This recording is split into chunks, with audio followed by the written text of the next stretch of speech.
Hello guys, kami dari kelompok 8 Sistem Informasi Akuntansi kelas C4 Akuntansi.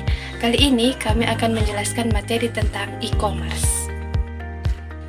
Sebelumnya saya akan memperkenalkan anggota kelompok kami, yaitu yang pertama ada saya sendiri, Jaina Margareta Ante, yang kedua ada Priscilia Yulia Mema, dan yang ketiga ada Rizka Maunde.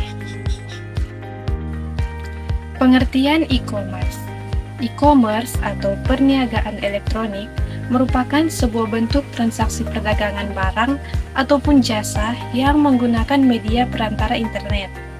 Nah, dalam sebuah sistem e-commerce setidaknya terdapat 4 komponen yang diperlukan dalam transaksi online, yaitu yang pertama, store atau marketplace, yang kedua, penjual dan pembeli, yang ketiga, payment gateway, dan yang keempat, jasa pengiriman. Selanjutnya ada jenis-jenis e-commerce. Yang pertama, business to business atau B2B. B2B adalah jenis e-commerce yang digunakan saat terdapat perusahaan yang menjual produk atau jasa kepada perusahaan lain. Biasanya, barang dan jasa yang diperjualbelikan berjumlah besar. Nah, yang kedua, business to consumer atau B2C. B2C ini merupakan istilah yang digunakan saat terdapat perusahaan yang menjual produk atau jasa ke konsumen. Umumnya, pelanggan membeli produk dalam jumlah sedikit. Yang ketiga, consumer to consumer atau C2C. C2C adalah istilah yang digunakan untuk transaksi jual beli antar individu secara online. Misalnya, saat seorang menjual barang bekas kepada orang lain lewat internet. Yang keempat, consumer to business atau C2B. Jenis-jenis e-commerce lainnya yaitu C2B. Istilah ini digunakan saat seseorang menjual produk atau jasa kepada perusahaan. Yang kelima, business to public administration atau B2A. Sekilas B2A mirip dengan B2B. Hanya saja pihak yang terlibat dalam e-commerce ini yaitu pengusaha dengan lembaga pemerintah. Misalnya, sebuah perusahaan menyediakan jasa pembuatan web kepada institusi. Yang keenam, consumer to public administration atau C2A.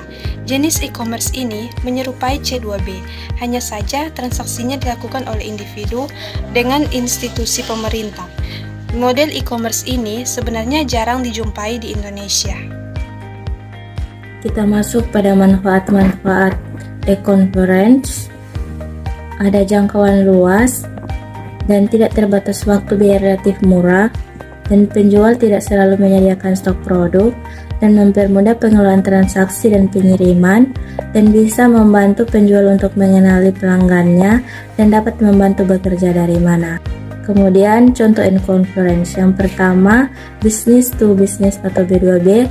Di dalamnya ada electronic city, menjual perlengkapan elektronik kantor dan rumah tangga, dan Rally di samping peralatan kantor dan rumah tangga juga menjual peralatan industri, restoran, dan pertanian.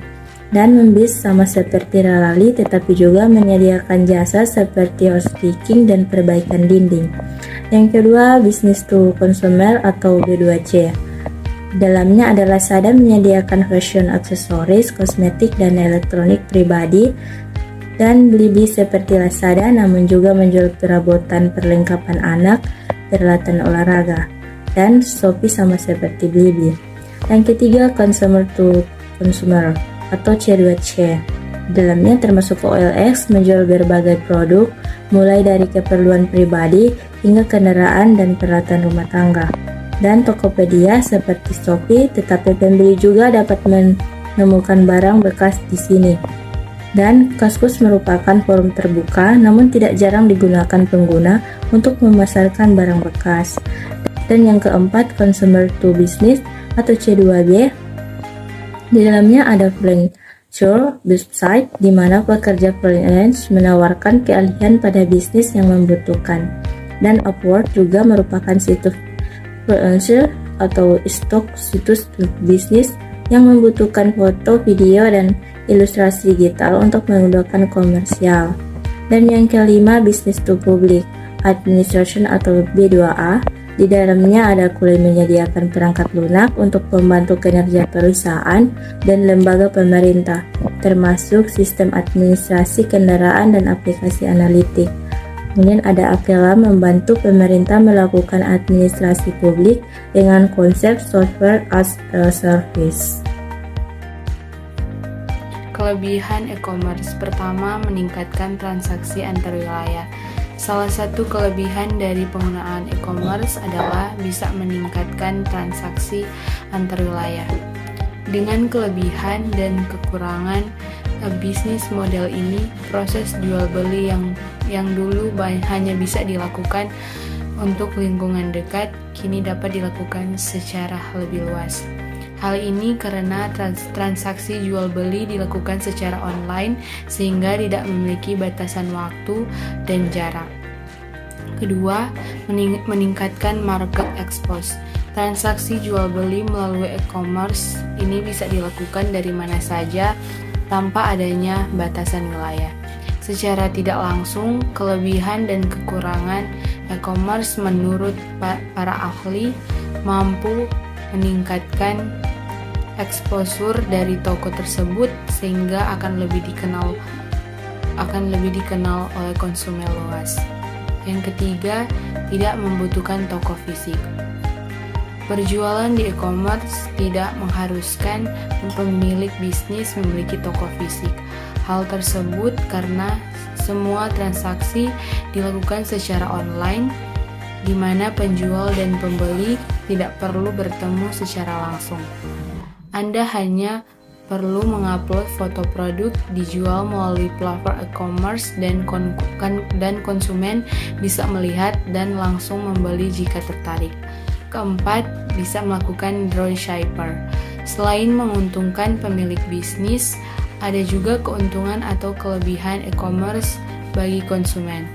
Salah satunya adalah konsumen bisa menjadi dropshipper untuk produk e-commerce yang sedang laku. Selain bisa memberikan keuntungan bagi pemilik bisnis, konsumen juga bisa mendapatkan keuntungan dari sistem dropship seperti ini. Yang kelima, pengelolaan usaha. Lebih mudah. Satu lagi kelebihan e-commerce adalah memudahkan dalam pengelolaan usaha. Anda tidak perlu pusing tentang bagaimana proses transaksi dan pengiriman barang karena semua sudah disediakan oleh platform e-commerce. Selain itu, ada banyak pilihan pembayaran yang disediakan dari transfer bank hingga menggunakan fasilitas uang elektronik. Kekurangan e-commerce. Yang pertama, masalah keamanan. Salah satu kekurangan terbesar dari penggunaan e-commerce dan contohnya adalah berkaitan dengan masalah keamanan. Dalam transaksi melalui e-commerce, masih sering terjadi penipuan dan transaksi palsu yang bisa merugikan konsumen. Yang kedua, ketidaksesuaian produk. Kekurangan lainnya saat melakukan transaksi jual beli secara online adalah barang yang dikirim tidak sesuai dengan yang dipesan. Untuk menghindari risiko ini, penting bagi konsumen untuk memilih toko terpercaya agar pesanan yang diterima dari kelebihan dan kekurangan electronic markets sesuai dengan yang diinginkan. Yang ketiga, kerugian tidak terduga. Meski menawarkan keuntungan bisnis yang cukup menggiurkan, akan tetapi penjualan melalui platform e-commerce juga memiliki resiko yang mendatangkan kerugian tidak terduga. Hal ini bisa terjadi jika ada salah satu penjual yang melakukan penipuan sehingga membuat nama seluruh toko di platform e-commerce menjadi buruk di mata konsumen. Inilah perbedaan e-commerce dan bisnis yang bisa mendatangkan kerugian tidak terduga. Tren belanja online yang terus meningkat membuat keberadaan e-commerce juga semakin dibutuhkan. Akan tetapi, sebelum terjun dalam bisnis online seperti ini, pastikan ketahui dulu kelebihan dan kekurangan e-commerce agar Anda lebih bijak dalam melakukan transaksi via e-commerce. Baik, sekian materi dari kami. Semoga bermanfaat. Terima kasih.